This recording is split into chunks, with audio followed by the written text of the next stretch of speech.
السلام علیکم ورحمۃ اللہ وبرکاتہ۔ الحمدللہ اپنی لاسٹ کلاس میں ہم سورہ نمل کی آیت نمبر 1 سے 19 تک کی تفسیر کو کور کر چکے ہیں، اور آج انشاءاللہ تعالی ہمارا لیسن آیت نمبر 20 سے 37 تک ہوگا۔ تو آئیے آج کے سیشن کو اسٹارٹ کرتے ہیں۔ نحمدہ ونصلی علی رسولہ الکریم، اما بعد فاعوذ باللہ من الشیطان الرجیم، بسم اللہ الرحمن الرحیم۔ رب اشرح لی صدری ویسر لی امری واحلل عقدۃ من لسانی یفقہوا قولی، رب زدنی علما، اللہم فقہنا فی الدین، اللہم اجعلنا من الذین آمنوا وعملوا الصالحات وتواصوا بالحق وتواصوا بالصبر، اللہم ثبتنا بلا الہ الا اللہ عند الموت۔ لاسٹ کلاس میں ہم نے جو اپنا اختتام کیا تھا وہ ہم نے دیکھا تھا سلیمان علیہ السلام اور ان کے لشکر کا سفر جو وادی نمل تک پہنچتے ہیں، اور پھر وہاں پر ایک چونٹی سے ان کا آمنا سامنا ہوتا ہے۔ اور آج ہم ایک مہم دیکھیں گے سلیمان علیہ السلام کی، جس میں ہدہد کی بات ہوگی۔ تو آئیے آیت نمبر 20 سے شروع کرتے ہیں۔ بسم اللہ الرحمن الرحیم۔ وَتَفَقَّدَ الطَّيْرَ، اور اس نے خبر لی پرندوں کی، فَقَالَ مَا لِيَ لَا أَرَى الْهُدْهُدْ، پھر کہنے لگا کہ کیا ہے کہ میں نہیں دیکھتا ہدہد کو، ام کانا، یا یہ کہ وہ ہو گیا ہے، من الغائبین، غائب ہو جانے والوں میں سے۔ یہاں پر سب سے پہلے اس آیت میں دیکھیے جو لفظ استعمال ہوا ہے تفقدہ۔ تفقدہ کا روٹ ورڈ ہوتا ہے فا قاف دال، ٹھیک ہے؟ اردو میں جو ہم فقدان استعمال کرتے ہیں نا، وہ اسی روٹ ورڈ سے ہے۔ فقدہ کے معنی ہوتے ہیں کسی چیز کا گم ہو جانا، کسی چیز کا کھو جانا۔ جب یہی لفظ تفقدہ کے مولڈ پر آتا ہے تو اس کا مطلب ہوتا ہے گمشدہ چیز کا تلاش کرنا، ٹھیک ہے؟ یہاں پر حضرت سلیمان علیہ السلام کا اتنا بڑا لشکر جب ان کے سامنے موجود تھا، جس میں جن بھی تھے، انسان بھی تھے، پرندے بھی تھے، اس میں ایک پرندہ ہدہد انہیں نظر نہیں آتا، جس پر سلیمان علیہ السلام ناراض ہوتے ہیں اور کہتے ہیں کہ یہ کیا ہے، میں ہدہد کو نہیں دیکھ رہا، ہدہد اس وقت اپنی ڈیوٹی پر موجود کیوں نہیں ہے؟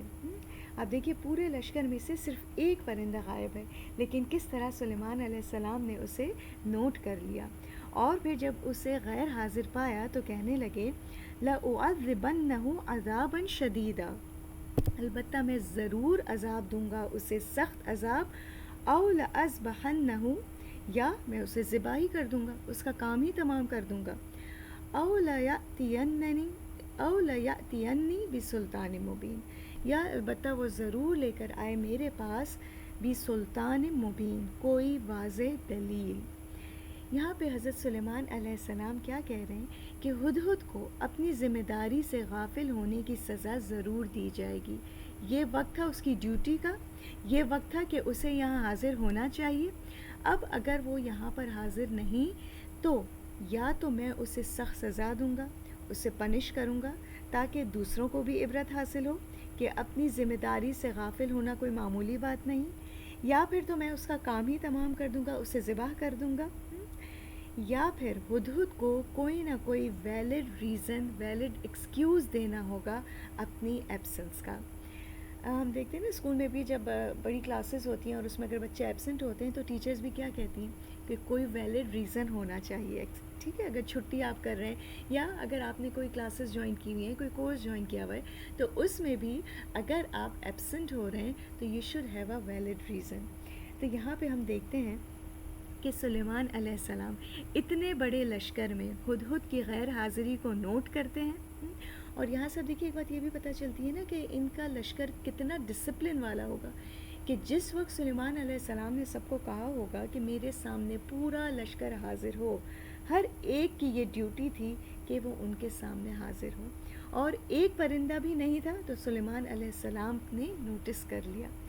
آج اگر کسی فیکٹری میں کچھ تھوڑے سے بھی زیادہ لوگ ہوتے ہیں تو آپ دیکھیے ان کا حساب کتاب کرنا کتنا مشکل ہو جاتا ہے، ان کا حساب رکھنا ہی بعض اوقات جو ہے وہ مشکل ہو جاتا ہے۔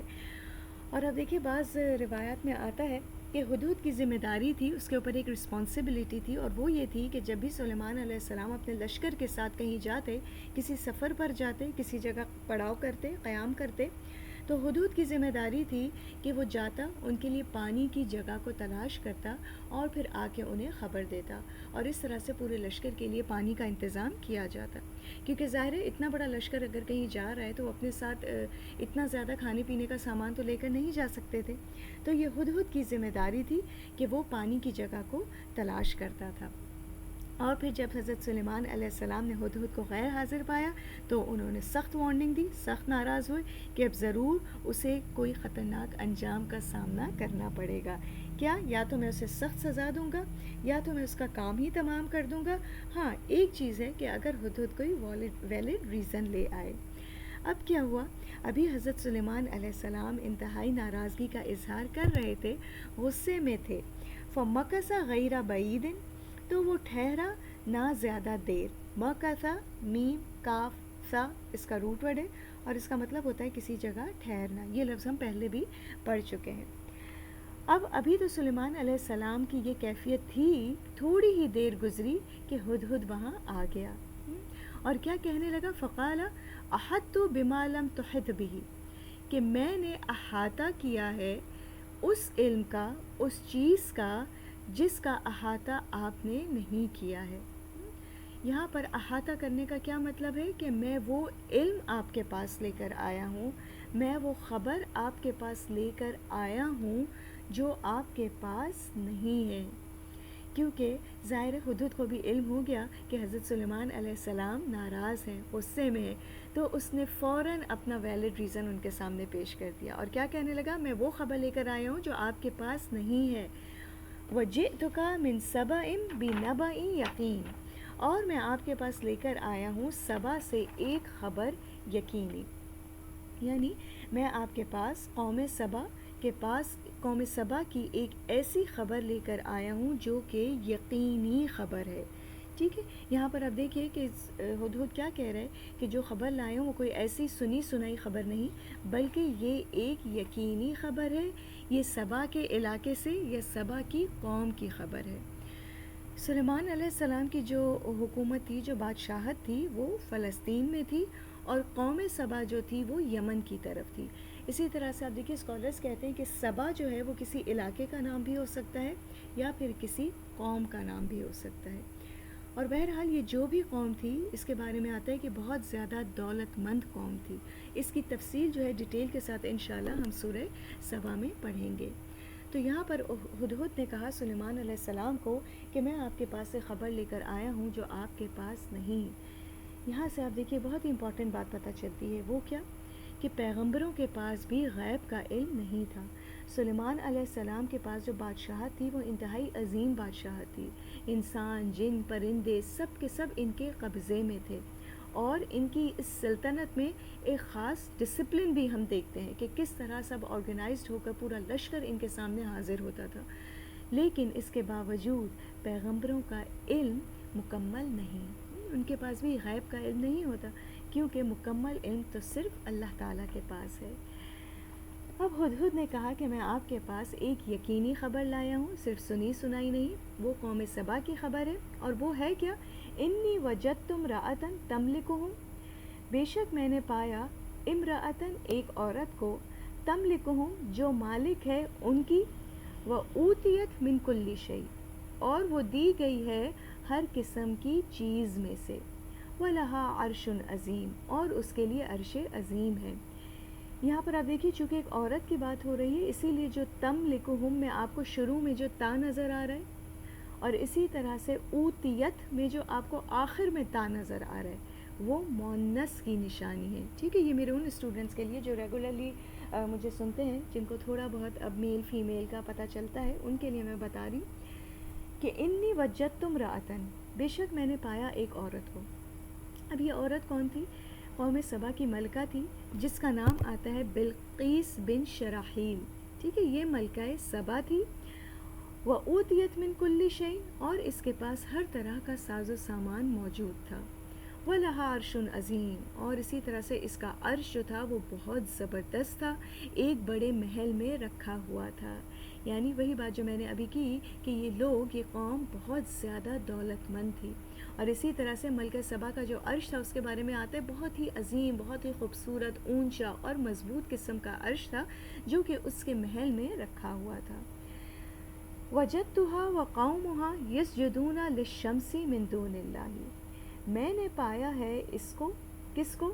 اس ملکہ کو، وقومها اور اس کی قوم کو، یسجدون للشمس من دون اللہ، کہ وہ اللہ کو چھوڑ کر سورج کی عبادت کرتے ہیں، سورج کے آگے سجدہ کرتے ہیں۔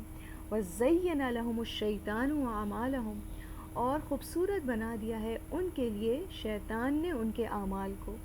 فَصَدَّهُمْ عَنِ السَّبِيلِ، پھر اس نے روک دیا ہے انہیں اس راستے سے، یعنی شیطان نے قوم سبا کو سیدھے راستے سے روک دیا ہے۔ فَهُمْ لَا يَهْتَدُونَ، اسی وجہ سے وہ ہدایت نہیں پاتے۔ ہدہد سلیمان علیہ السلام کو پوری ڈیٹیل بتا رہا ہے قوم سبا کی کہ وہاں پر ایک عورت حکمران ہے، ان کے پاس بہت سارا دنیاوی ساز و سامان بھی ہے، بہت دولت مند لوگ ہیں، اس ملکہ کا عرش بہت عظیم ہے، لیکن ساتھ ساتھ قوم سبا کے لوگ سورج کے پجاری ہیں۔ اور پھر آگے دیکھیے اس نے کیا کہا، زینا لہم الشیطان اعمالہم، سورج کی پوجا تو کرتے ہیں لیکن ساتھ ساتھ اپنے اس عمل پر انہیں کسی غلطی کا احساس بھی نہیں، اپنے اس عمل پر بہت مطمئن ہیں۔ کیوں؟ کیونکہ شیطان نے ان کے اس عمل کو ان کے لیے خوبصورت بنا دیا، اور اسی وجہ سے وہ اللہ کو چھوڑ کر سورج کو سجدہ کرتے ہیں، اور کیا سمجھتے ہیں کہ انہیں حق کی کوئی ضرورت ہی نہیں، اپنے اس عمل پر مطمئن ہیں اور خوشی سے اس عمل کو کیے جا رہے ہیں، جو شرک وہ کر رہے ہیں وہ اسی پر خوش ہیں۔ اللہ یسجد للہ الذی، کیوں نہیں وہ سجدہ کرتے اللہ کے لیے، الذی یخرج الخبء فی السماوات والارض، وہ ذات جو نکالتا ہے چھپی ہوئی چیز کو آسمانوں میں اور زمین میں، وَيَعْلَمُ مَا تُخْفُونَ وَمَا تُعْلِنُونَ، اور وہ جانتا ہے جو کچھ تم چھپاتے ہو اور جو کچھ تم ظاہر کرتے ہو۔ اللہ لا الہ الا ہوا رب العرش العظیم، اللہ تعالیٰ اس کے سوا تو کوئی معبود نہیں اور وہ رب ہے عرش عظیم کا۔ سبحان اللہ۔ آیت نمبر 25 اور 26 میں اللہ تعالیٰ کی کچھ نشانیاں بتائی جا رہی ہیں۔ اب اسکالرز کہتے ہیں ہو سکتا ہے کہ یہ ہدہد کا ہی کلام ہو، واللہ عالم، لیکن یہاں پر بات کیا کی جا رہی ہے کہ ان لوگوں کو اللہ کی نشانیاں نظر نہیں آتی، ان کی عقل کیا ماری گئی ہے کہ ان کے پاس اتنا سب کچھ موجود ہے، لیکن اس کے باوجود یہ اللہ کو چھوڑ کر سورج کے پیچھے پڑ گئے ہیں۔ یعنی ایک طرح سے حیرت کا اظہار ہے کہ اتنے عظیم عرش کی مالک یہ ملکہ اور اس کی قوم جو انتہائی دولت مند، دنیاوی لحاظ سے ترقی یافتہ، کیا انہیں اللہ کی نشانیاں نظر نہیں آتی؟ ان کی عقل پر اتنے پردے پڑے ہوئے ہیں۔ اب ہدہد نے یہ پوری ڈیٹیلڈ جو ہے خبر قوم سبا کی سلیمان علیہ السلام کو دے دی۔ اب سلیمان علیہ السلام کیا فرماتے ہیں، قالا، کہا سلیمان علیہ السلام نے، سننظر، ہم عنقریب ضرور دیکھیں گے، اصدقت ام کنت من الکاذبین، کہ کیا تم سچ کہتے ہو یا تم جھوٹوں میں سے ہو۔ سبحان اللہ۔ یہاں پہ آپ دیکھیے سلیمان علیہ السلام نے فوراً فیصلہ نہیں کر دیا۔ کیا کہا انہوں نے کہ ٹھیک ہے، اگر تم یہ خبر ہمیں دے رہے ہو تو ہم اس کی ذرا سی تحقیق کریں گے کہ کہیں تم بہانہ تو نہیں بنا رہے، ایسا تو نہیں کہ کہیں تم ہماری سزا کے ڈر سے اس طرح کی بات کر رہے ہو۔ اذهب بکتابی ھذا، لے جاؤ میرا یہ خط، کتابی، کتاب کا میں نے آئی تھنک لاسٹ کلاس میں بھی بتایا تھا، کاف تابہ اس کا روٹ ورڈ ہے، کتبہ کا مطلب ہوتا ہے کوئی لکھی ہوئی چیز، اور یہاں پر اس سے مراد کیا ہے، خط، سلیمان علیہ السلام کا خط۔ تو سلیمان علیہ السلام کہتے ہیں کہ اچھا ایسا کرو، میرا یہ خط لے جاؤ، فَأَلْقِهِ إِلَيْهِمْ، اور پھر ڈال دو اس خط کو ان کی طرف، کن کی طرف، ملکہ کی طرف یا ملکہ بلقیس کی طرف یا قوم سبا کی طرف۔ اور روایت میں آتا ہے کہ ہدہد جو ہے وہ یہ خط لے کر گیا، اور ملکہ سبا اس وقت سو رہی تھی، تو ہدہد نے اس خط کو ان کے سینے پر رکھ دیا اور پھر واپس آ گیا۔ حضرت سلیمان علیہ السلام کہتے ہیں ہدہد کو کہ میرا یہ خط لے جاؤ، ان کی طرف ڈال دو، القا کا مطلب ہوتا ہے کسی چیز کو ڈالنا، ٹھیک ہے، مراد کیا ہے کہ میرا یہ خط ان کے سپرد کر دو، پھر کیا کرو، ثم تولی عنہم، پھر تم ان کی طرف سے ہٹ جاؤ. یعنی ایسا نہیں ہے کہ بس وہاں پھر کھڑے رہو اور دیکھو کہ وہ کیا کرتے ہیں, نہیں, خط ڈال کے تم سائڈ پر ہو جاؤ. فنظر ماذا یرجعون, پھر دیکھو کہ کیا کچھ وہ جواب دیتے ہیں یا وہ لوٹتے ہیں. یرجعون, را جیم عین اس کا روٹ ورڈ ہے اور اس کا مطلب ہوتا ہے لوٹنا. مراد کیا ہے کہ اس خط کو پانے کے بعد ان کا ریاکشن کیا ہوتا ہے, ٹھیک ہے, وہ کس ریاکشن کی طرف لوٹتے ہیں. یہاں پر اس آیت میں ایک اور لفظ استعمال ہوا ہے تولا, واو لام یا اس کا روٹ ورڈ ہے اور اس کا مطلب ہوتا ہے کسی سے دوستی رکھنا یا کسی کام کی ذمہ داری اٹھانا. اسی طرح سے ڈفرینٹ اور بھی میننگز آتے ہیں اس کے. والی یا حاکم کے میننگز میں بھی استعمال ہوتا ہے, ٹھیک ہے, ہم پہلے سورہ نساء میں اور ہم پڑھ چکے ہیں نا والی ہونا کسی کا, تو وہ بھی اسی روٹ ورڈ سے. اسی طرح سے ولی جو دوست کو کہتے ہیں وہ بھی اسی روٹ ورڈ سے ہے. لیکن اگر تولا کے بعد ان آ جاتا ہے, جیسے یہاں آپ کو نظر آ رہا ہے تولا عنہم, تو اس کا مطلب ہوتا ہے کسی چیز سے دور ہو جانا, کسی چیز سے پھر جانا.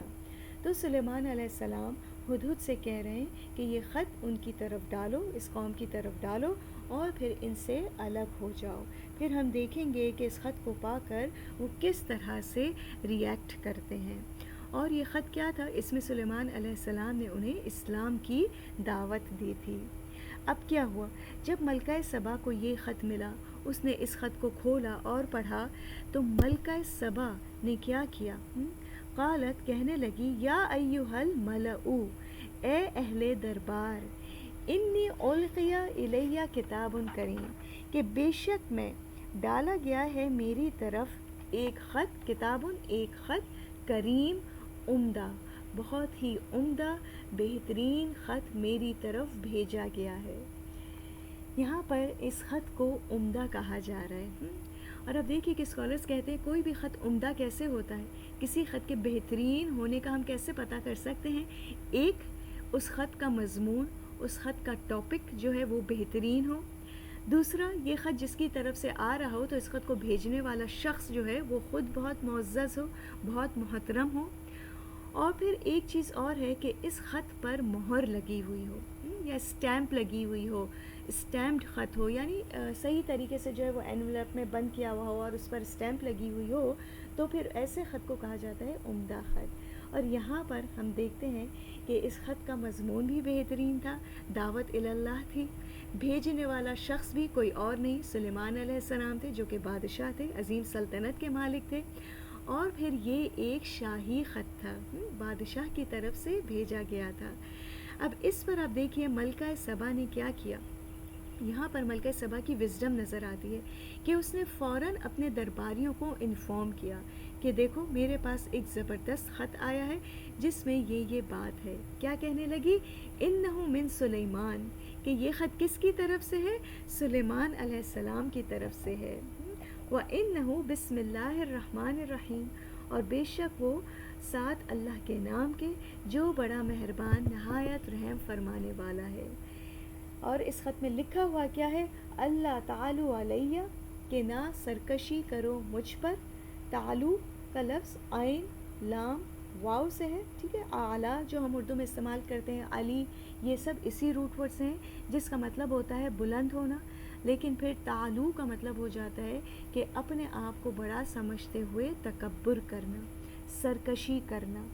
تو یہاں پر کیا لکھا ہے اس خط میں کہ دیکھو تکبر نہ کرو, سرکشی نہ کرو, واتونی مسلمین, اور آ جاؤ میرے پاس فرما بردار ہو کر, یعنی مسلمان ہو جاؤ. یہاں پر آپ دیکھیے کچھ چند باتیں ہمیں پتہ چلتی ہیں. ایک تو یہ کہ خط کے شروع میں ہی سلیمان علیہ السلام نے اپنا نام لکھ دیا تھا, انہ من سلیمان, کہ یہ خط کس کی طرف سے ہے, سلیمان کی طرف سے ہے.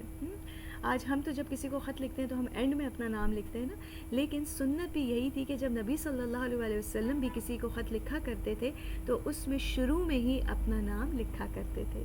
اسی طرح سے نام کے بعد فوراً کیا ہے, انہ بسم اللہ الرحمن الرحیم, اللہ کے نام کے ساتھ شروع کیا جو بڑا مہربان نہایت رحم فرمانے والا ہے. اور پھر اس کے بعد فوراً کام کی بات کر دی, کوئی ادھر ادھر کی بات نہیں, ٹو دا پوائنٹ. اللہ تعالو علیہ, کہ دیکھو مجھ پر سرکشی نہ کرو, میری نافرمانی نہ کرو, تکبر نہ کرو, واتونی مسلمین, اور فرما بردار ہو جاؤ، مسلمان ہو جاؤ، اللہ کی اطاعت کو قبول کر لو.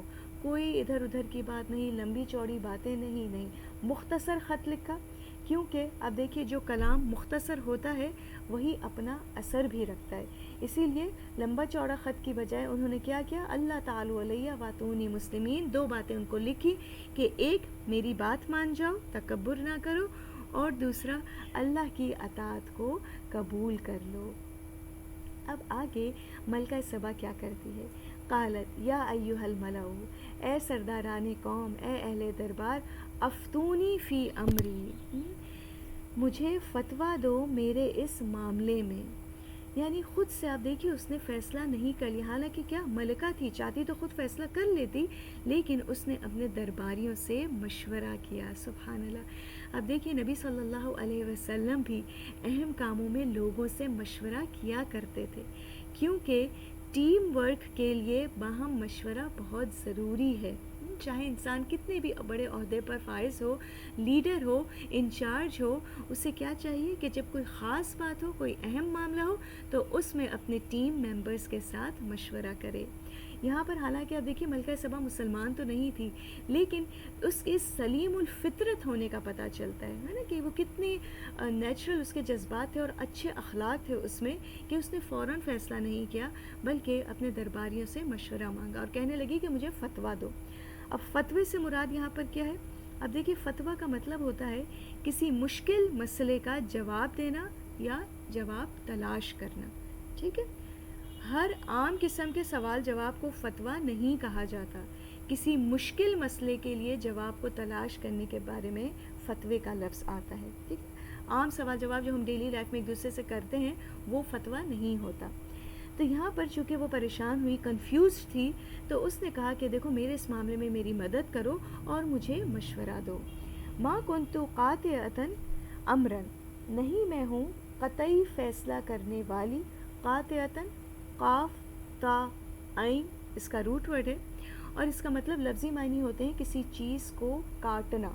یہاں پہ مراد کیا ہے کہ میں کوئی بھی فائنل ڈیسیشن نہیں لوں گی، میں کوئی قطعی فیصلہ نہیں کروں گی. حتیٰ تشہدون، یہاں تک کہ تم میرے پاس حاضر ہو جاؤ. یعنی مراد کیا ہے، حاضر تو وہ تھے ہی اس کے پاس، مراد کیا ہے کہ تم مجھے سپورٹ کرو، تم مجھے کوئی مشورہ دو، اس معاملے میں تم میری مدد کرو. سبحان اللہ.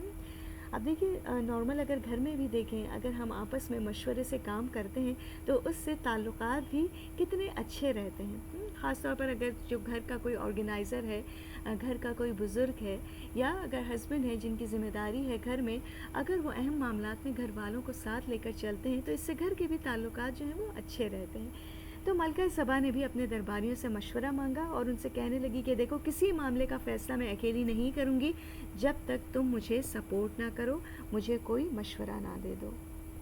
اب اس کے یہ درباری کیا کہنے لگے، درباریوں نے اپنے خیال کا اظہار کیا اور کہنے لگے، قالوا، انہوں نے کہا، نحن اولو قوت، کہ ہم قوت والے ہیں، واولو باس شدید، اور ہم تو بہت جنگجو بھی ہیں. یعنی ہم جسمانی لحاظ سے بھی طاقتور ہیں، ہمارے پاس اسلحہ بھی خوب ہے، ہم جنگ کر سکتے ہیں. والامر الیک، لیکن پھر بھی معاملہ تمہاری طرف ہے. فانظری ماذا تأمرین، تو دیکھ لو کہ تم کیا کچھ حکم دیتی ہو. سبحان اللہ. یہاں پہ اب دیکھیے ایک اتنا اچھا ان کا آپس کا جو ہے کنیکشن ہمیں نظر آ رہا ہے کہ ملکہ نے تو اپنے درباریوں سے مشورہ مانگا، درباریوں نے اپنے خیال کا اظہار کر دیا کہ دیکھیں ہم طاقتور ہیں، ہمیں جنگ کرنی چاہیے، ہم جنگ کر سکتے ہیں. لیکن پھر انہوں نے کیا کہہ دیا کہ ہمارا تو مشورہ یہ ہے، اب آگے آپ جو بھی کریں تو ہم آپ کا ساتھ دینے کے لیے تیار ہیں. سبحان اللہ. اس سے کیا پتہ چلتا ہے، آپ دیکھیے کہ ملکہ سبا جو ہے وہ اپنی قوم کے لوگوں کے دلوں پر حکومت کرتی تھی. یعنی اس کا اخلاق اتنا اچھا ہوگا، اس کا ان کے درمیان ٹرسٹ اتنا زیادہ تھا کہ اس کے درباریوں نے کہا کہ ٹھیک ہے ہم مشورہ تو دے رہے ہیں لیکن ہم آپ کے تابع ہیں، آپ جو کریں گی ہم اس میں آپ کا ساتھ دینے کے لیے تیار ہیں. اس سے آپ دیکھیے ملکہ سبا کے بارے میں پتہ چلتا ہے کہ بہترین لیڈرشپ کی کوالٹیز تھی اس کے اندر. اب وہ کیا کہنے لگی، آیت نمبر 34، قالت، کہنے لگی، ان الملوک، بے شک بادشاہ، اذا دخلوا قریۃ، جب داخل ہوتے ہیں کسی بستی میں، افسدوها، تو وہ اس میں فساد کرنے لگتے ہیں، وجعلوا اعزت اہلها اذلہ، اور وہ کر دیتے ہیں اعزت معزز لوگوں کو، اہلہا اس کے رہنے والے، اذلہ ذلیل، وکذالک یفعلون، اور اسی طرح وہ کیا کرتے ہیں۔ ملکہ سبا ایک عورت تھی، لیکن اس کے باوجود وہ جذباتی نہ ہوئی، اپنے ایموشنز پر اس نے قابو رکھا اور ریئلسٹک سوچ سے کام لیا، ریئلسٹک سوچ رکھتی تھی۔ اسی لیے آپ دیکھیے اس نے کیا کیا، جب درباریوں نے اسے کہا کہ دیکھیں ہم تو طاقتور ہیں، ہم جنگ کر سکتے ہیں، تو ملکہ سبا جذبات میں آ کر یہ نہیں کہنے لگی ہاں ٹھیک ہے چلیں ہم جنگ کرتے ہیں، آپ لوگ سب یہی کہہ رہے ہیں تو نہیں، اس نے اپنے درباریوں سے کہا کہ دیکھو بادشاہ اگر کسی بستی میں داخل ہو جاتے ہیں تو وہ کیا کرتے ہیں، اس قوم پر قبضہ کر لیتے ہیں اور پھر اس میں فساد کرتے ہیں، یعنی قتل و غارت کرتے ہیں، اور پھر اس بستی میں رہنے والے لوگوں کو ذلیل کرتے ہیں۔ وَكَذَلِكَ يَفْعَلُونَ، اور اسی طرح وہ کیا کرتے ہیں۔ یہ جو ہے نا وَكَذَلِكَ يَفْعَلُونَ، اس کے بارے میں مفسرین کہتے ہیں، کچھ مفسرین، بعض مفسرین کا کہنا ہے کہ یہ اللہ کا قول ہے کہ ہاں بادشاہ اسی طرح سے کرتے ہیں، اور ماضی میں ایگزامپلز رہے ہیں کہ اگر بادشاہ کسی بستی پر قبضہ کر لیں تو وہ کیا کرتے ہیں، الا یہ کہ کوئی انصاف پسند بادشاہ ہو، رحم دل بادشاہ ہو، جنرلی کیا ہوتا ہے کہ وہ فساد پیدا کرتے ہیں اس بستی میں، وہاں قتل و غارت کرتے ہیں، لوگوں کو لوٹتے ہیں، ان کو ذلیل کرتے ہیں۔ تو یہی چیز ملکہ سبا نے اپنے درباریوں سے کہی۔ اس سے آپ دیکھیے کہ ذرا سا غور کریں تو ایسا لگتا ہے جیسے کہ ملکہ اپنا فیصلہ کرنے سے پہلے درباریوں کو اپنے اعتماد میں لینا چاہتی ہے کہ دیکھو اگر میں یہ فیصلہ کچھ کر رہی ہوں تو اس میں ہماری ہی بھلائی ہے۔ سبحان اللہ، یہی بات ہے نا، آپ دیکھیے کہ ایک اچھا لیڈر جو ہوتا ہے وہ سنتا سب کی ہے، لیکن پھر فیصلہ اپنی عقل سے کرتا ہے۔ گھر کے معاملات میں بھی ہم دیکھتے ہیں نا کہ کبھی اگر جو بھی رسپانسبل ہوتا ہے گھر کا، اگر کوئی بزرگ ہیں یا کوئی ہسبینڈ وغیرہ ہیں تو وہ کیا کرتے ہیں، مشورہ سب سے لیں گے، لیکن پھر آخر میں اپنی عقل کو استعمال کرتے ہوئے وہ فیصلہ کرتے ہیں۔ تو یہ ایک اچھے لیڈر کی کوالٹی ہوتی ہے۔ تو ملکہ سبا نے بھی یہی کہا کہ دیکھیں بادشاہ اگر گھس جاتے ہیں کسی بستی میں تو وہ یہ کرتے ہیں، ہم کیا کریں گے، وَإِنِّي مُرْسِلَةٌ إِلَيْهِمْ بِهَدِيَّةٍ، بے شک میں بھیجنے والی ہوں ان کی طرف، بِهَدِيَّةٍ ایک ہدیہ، فَنَاظِرَةٌ پھر میں دیکھتی ہوں، ناظر نظر سے ہے نا دیکھنا، اور یہ جو آپ کو تائے مربوطہ گول تا نظر آ رہی ہے اس میں، یہ کس کے لیے ہے، مونس کے لیے، ٹھیک ہے، ناظرہ، ناظر کہتے ہیں دیکھنے والا مرد، ناظرتن دیکھنے والی عورت۔ تو ملکہ سبا کہنے لگی کہ ایسا کرتے ہیں کہ ان کی طرف کچھ تحفے ہدیے بھیجتے ہیں، اور پھر میں دیکھتی ہوں بما یرجع المرسلون کہ کس چیز کے ساتھ وہ لوٹتے ہیں بھیجے ہوئے، یعنی مراد کیا ہے یہاں پر بما یرجع المرسلون۔ ملکہ سبا نے کہا کہ میں ان کی طرف ایک تحفہ بھیجتی ہوں، یہ تحفہ دیکھ کر میں سلیمان علیہ السلام کی نیت اور ان کے اخلاق کو آزماتی ہوں، اور دیکھتی ہوں کہ یہ تحفے دیکھ کر، یہ تحفے پا کر ان کا ریئیکشن کیا ہوتا ہے۔ ملکہ سبا نے نہ کوئی غصے میں بھڑک کر جواب دیا، نہ ہی اس نے فوراً سرنڈر کر دیا، بلکہ اس نے کہا ٹھیک ہے اب سلیمان کو علیہ السلام کو ذرا سا ٹیسٹ کرتے ہیں اور ان کے پاس کچھ تحفے تحائف بھیجتے ہیں، اگر تو نبی ہوں گے تو تحفہ قبول نہیں کریں گے، کیونکہ نبی دنیاوی فائدہ نہیں چاہتے، اور اگر نبی نہیں ہوں گے تو ان تحفوں سے خوش ہو جائیں گے۔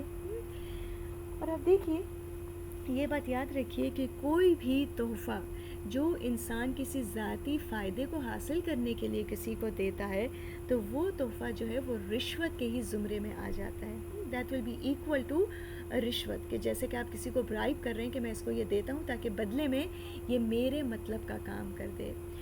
اگر آپ کو یاد ہو بنی اسرائیل کی جو ہسٹری تھی یہود کی، اس میں یہود کے اسکالرز کیا کرتے تھے، لوگوں سے اپنے فائدے کی چیزیں لے کر، قرآن میں ہم پڑھتے ہیں نا سمنن قلیلا، چھوٹے سے کمتر فائدے کی خاطر وہ کیا کرتے تھے، لوگوں سے سامان لے کر یا تو پیسہ لے کر یا کوئی بھی فائدہ لے کر ان کی مرضی کے فتوے دے دیتے تھے۔ تو یہی چیز یہاں پر ملکہ سبا نے کہا ٹھیک ہے ایسا کرتے ہیں، انہیں تحفے بھیجتے ہیں، ہو سکتا ہے تحفے وہ قبول کر لیں اور پھر بات جو ہے وہ رفع دفع ہو جائے، بات ختم ہو جائے۔ اس نیت سے اس نے تحفہ بھیجنا چاہیے کہ تحفہ دے کر اپنا کام نکلوا لیتے ہیں۔ فلما جاء سلیمان، اب جب وہ تحفے سلیمان علیہ السلام کے پاس پہنچے، قال کہا اتمدوننی بمال، کیا تم میری مدد کرتے ہو مال کے ساتھ، یعنی یہ تحفے تم مجھے دے رہے ہو کہ میں خوش ہو جاؤں۔ فما آتانی اللہ خیر مما آتاکم، جو کچھ دیا ہے مجھے اللہ نے، خیر بہتر ہے، مما آتاکم اس سے جو اس نے عطا کیا ہے تم کو۔ یعنی یہاں پہ سلیمان علیہ السلام کہہ رہے ہیں کہ میرے اللہ نے تو مجھے نبوت دی ہے، حکمت دی ہے، بادشاہت دی ہے، اس سے بہت زیادہ دیا ہے جو اس نے تمہیں دیا ہے۔ ٹھیک ہے تمہارے پاس کیا ہے، دنیا کا مال ہے، حکومت ہے، لیکن وہ نہیں جو میرے رب نے مجھے دیا ہے۔ بل انتم بھی ہدیتکم تفرحون، بلکہ تم ہی اپنے ہدیے کے ساتھ تم خوش ہوتے رہو، یعنی ان تحفوں کے ذریعے تم مجھے خوش نہیں کر سکتے، مجھے میرے مشن سے روک نہیں سکتے، تمہارے یہ تحفے تمہیں ہی مبارک ہوں، ان کو لے جاؤ اور تم ان تحفوں پر خوش ہو جاؤ، ان تحفوں سے میں اپنے مقصد سے پیچھے نہیں ہٹوں گا۔ میں کیا کروں گا، ارجی الیہم، ان تحفوں کو لے جاؤ، فلنأتینہم بجنود، البتہ ہم ضرور آئیں گے تمہارے پاس کچھ لشکروں کے ساتھ۔ کیسے لشکر ہوں گے، لا قبل لہم بہا، کہ نہیں طاقت ان کے لیے ان سے نمٹنے کی، یعنی میں ایسے لشکر لے کر اب تم پر حملہ آور ہوں گا جن سے مقابلہ کرنے کی تم طاقت نہیں رکھو گے۔ ظاہر ہے سلیمان علیہ السلام کے لشکر تو عظیم لشکر تھے، انسان بھی تھے اس میں، جن بھی تھے، پرندے جانور سب تھے۔ وَلَنُخْرِجَنَّهُم مِّنْهَا، اور البتہ ہم ضرور نکال دیں گے ان کو اس سے، أَذِلَّةً وَهُمْ صَاغِرُونَ، ذلت کے ساتھ اور وہ چھوٹے ہو کر رہیں گے۔ صاغر صغیر سے، جو ہم اردو میں بھی استعمال کرتے نا، کسی کو ذلیل کرنا، کسی کو چھوٹا کر دینا۔ سلیمان علیہ السلام نے یہ پیغام ان کے پاس بھیجا کہ تمہارے تحفے تم واپس لے جاؤ، تمہارے یہ تحفے مجھے خوش نہیں کریں گے۔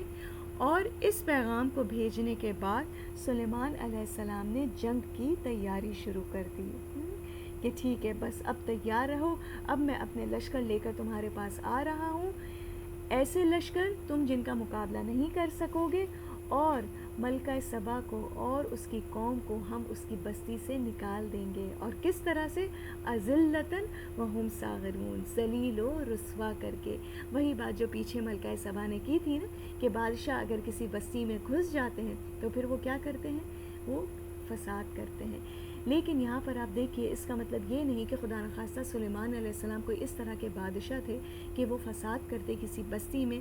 بات یہ ہے کہ پہلے انہیں دعوت دی گئی کہ دیکھو اطاعت قبول کر لو، فرما بردار بن جاؤ، اسلام لے آؤ، لیکن اگر تم اپنے شرک پر ڈٹے رہو گے تو پھر تمہارا انجام اس طرح کا ہوگا۔ فوراً سلیمان علیہ السلام نے انہیں یہ دھمکی نہیں دے دی، بلکہ پہلے حجت تمام کی، ان کی طرف دعوت اللہ کا پیغام بھیجا۔ یہاں سے اب دیکھیے ایک مین لیسن جو ہمیں ملتا ہے وہ کیا ہے کہ یاد رکھیے مال جو ہے نا ایسی چیز ہے جو کسی بھی انسان کو، یہاں تک کہ اسکالرس کو یا اہل علم کو، عالم کو بھی فتنے میں ڈال سکتا ہے اور انہیں حق بات سے دور کر سکتا ہے۔ تو یاد رکھنے کی چیز ہے کہ کوئی بھی ایسا مال، کوئی بھی ایسا تحفہ، کوئی بھی ایسا فائدہ جو انسان کے فرائض میں خلل ڈالے وہ ناپسندیدہ ہے۔ اسی طرح سے کوئی تحفہ اگر آپ کسی کو اس لیے دے رہے ہیں کہ اس کے پاس میں یہ بھیج دوں تاکہ وہ خوش ہو جائے اور میری مرضی کی بات کر دے یا میری مرضی کا کام کر دے، یا کوئی حق بات اگر وہ کر رہا ہے تو وہ اس سے رک جائے، میری مرضی کا فتویٰ دے دے، تو یاد رکھیے کہ پھر ایسا تحفہ، ایسا گفٹ رشوت کے میں ہی شامل ہوتا ہے۔ الحمدللہ، پھر آج ہم آیت نمبر 37 تک ہی رکھتے ہیں، انشاءاللہ نیکسٹ کلاس میں آگے دیکھیں گے کہ اس کے بعد پھر سلیمان علیہ السلام نے جنگ کی تیاری شروع کر دی، لیکن پھر انہوں نے اپنے لشکر والوں کو، خاص طور پر جو جن ان کے قابو میں تھے، ان کو کیا حکم دیا۔ آیات کی تلاوت سن لیتے ہیں۔ بسم اللہ الرحمن الرحیم۔ وتفقد الطير فقال ما لي لا أرى الهدهد أم كان من الغائبين لأعذبنه عذابا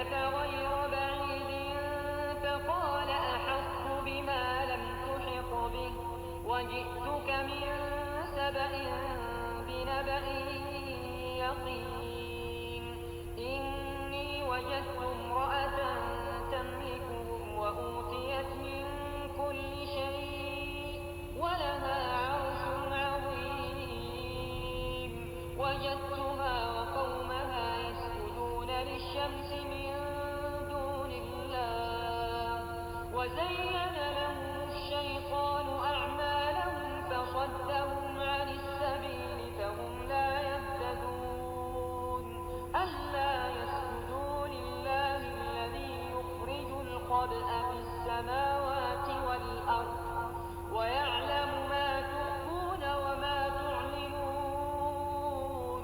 الله لا إله إلا هو رب العرش العظيم قال سننظر أصدقت أم كنت من الكاذبين اذهب بكتابي هذا فألقه إليهم ثم تول عنهم فانظر ماذا يرجعون قالت يا أيها الملأ إني ألقي إلي كتاب كريم إنه من سليمان وإنه بسم الله الرحمن الرحيم ألا تعلوا علي وأتوني مسلمين قالت يا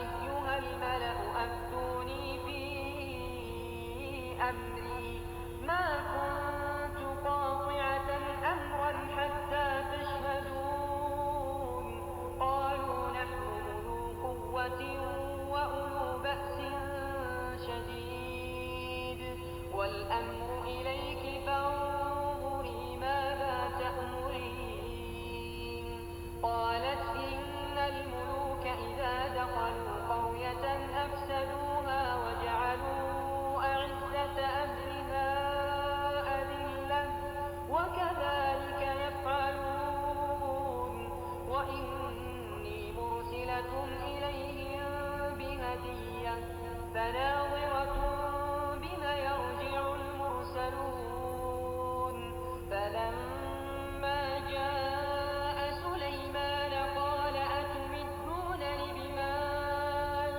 فما آتاني الله خير مما آتاكم بل أنتم بهديتكم تفرحون ارجع إليهم فلنأتينهم بجنود لا قبل لهم بها ولنخرجنهم منها أذلة وهم صاغرون. الحمد لله. ٹھیک ہے. سبحانک اللہم و بحمدک اشہد ان لا الہ الا انت استغفرک و اتوب الیک. السلام علیکم ورحمۃ اللہ وبرکاتہ.